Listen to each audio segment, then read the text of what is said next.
Heartstone by C.J. Sansom. Read by Anton.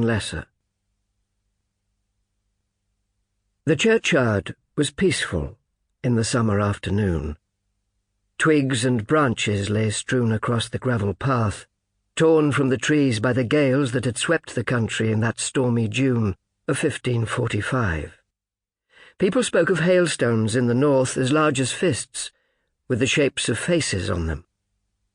But tales become more dramatic as they spread, as any lawyer knows.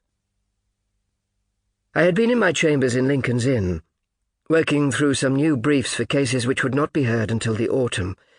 The Trinity law term had ended early by order of the King, in view of the threat of invasion, but my eyes kept drifting to the letter delivered from Hampton Court. Unable to keep my thoughts from wandering, I decided to go for a walk. A flower seller had wallflowers in her basket, reminding me I had not visited my poor housekeeper's grave for a month, for wallflowers had been Joan's favourite. I asked for a bunch, and passed her a halfpenny, chiding myself for my discontent. Many envied my position as counsel at the Court of Requests, and I also had the occasional lucrative case put my way by the Queen's solicitor. But the times were enough to make any man's mind unquiet. They said the French had gathered 30,000 men in their Channel ports, ready to invade England, and throughout the country men were being mustered. Every vessel in the King's fleet had put to sea, and the King had levied unprecedented taxes to pay for his invasion of France the previous year. I knelt and laid the flowers on Joan's grave. She had run my household near 20 years, had caught influenza in the spring, and been dead in a week. I missed her deeply. I stood up with a sigh, my knees cracking. Visiting the grave had stirred those melancholy humours to which I was naturally prey. Then a sudden blaring noise startled me almost out of my wits. I walked over to the wall separating the churchyard from Lincoln's Inn Fields, and opened the wooden gate, stepped through, and looked at the scene beyond. Lincoln's Inn Fields was an open space of heathland. Normally on a Tuesday afternoon there would have been only a few people passing to and fro.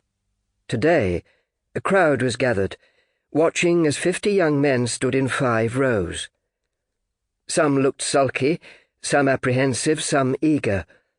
Most carried the war bows that men of military age were required to own by law for the practice of archery.